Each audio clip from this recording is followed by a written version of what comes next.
Hello, Chadagg. This is Don Exodus again. By the way, you have to tell me how to say your name. Responding to your video about evolutionist Christians. As far as how the genealogy relates to Adam and Eve, let's first go back to Adam and Eve themselves. In my last video that I replied to you in, I tried to make an effort to attempt, to explain how creationism and Adam and Eve in general could be figuratively interpreted. In listening to your fucking goddamn cell phone, hang on.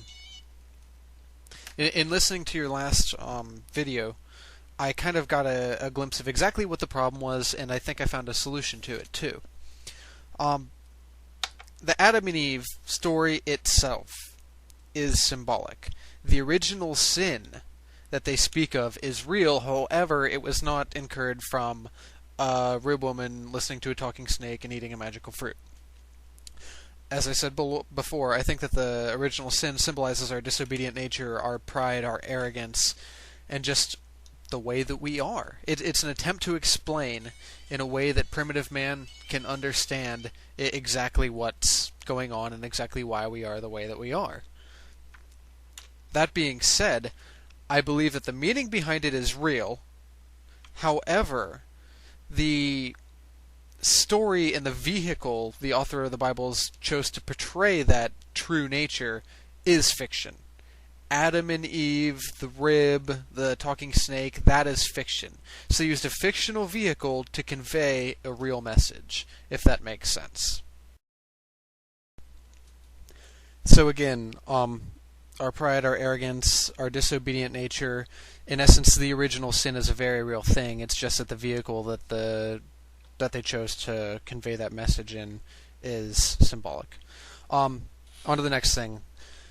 This is again where you have to understand the Bible in its historical context. The genealogy is based on 2,000 years worth of word of mouth. Okay, that's no. I mean, don't get me wrong, I'm sure that there are some actual people in there. First of all, I believe Jesus was, of course, a real person, but I don't doubt that there are some people in that list that were actual ancestors of Jesus. However, going from Adam, who was a fictional person, no. That's simply building on the creation story to begin with, which people didn't realize, that part of it was symbolic. And they're just building on it based on 2,000 years of word of mouth. I mean, that's not right. Oh, the other thing that I did want to address in your video is how you were talking about creationists and how they like to rationalize everything. In my experience, they'll rationalize something, and you really can't get more than one volley with them, because after you post evidence contrary to their second law of thermodynamics or whatever idiotic argument that they choose to do, they just run away and you never hear from them again.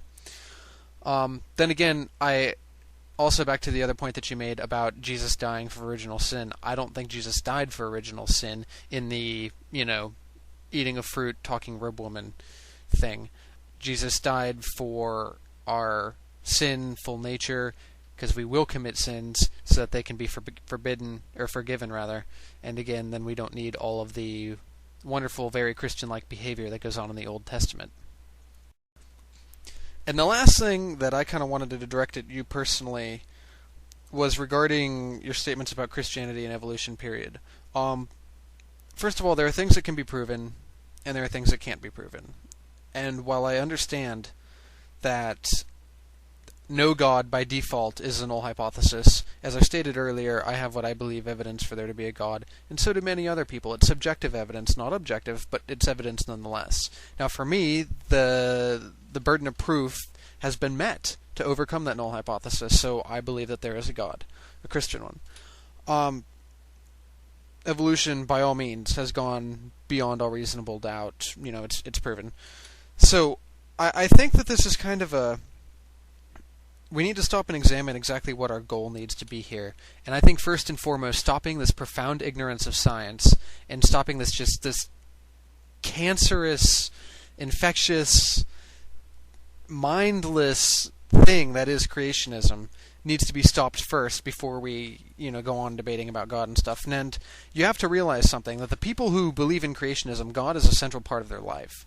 You can't simply go and start off the bat, hey, believe in evolution, by the way, God is false, because they completely rule out and invalidate everything that you say after that.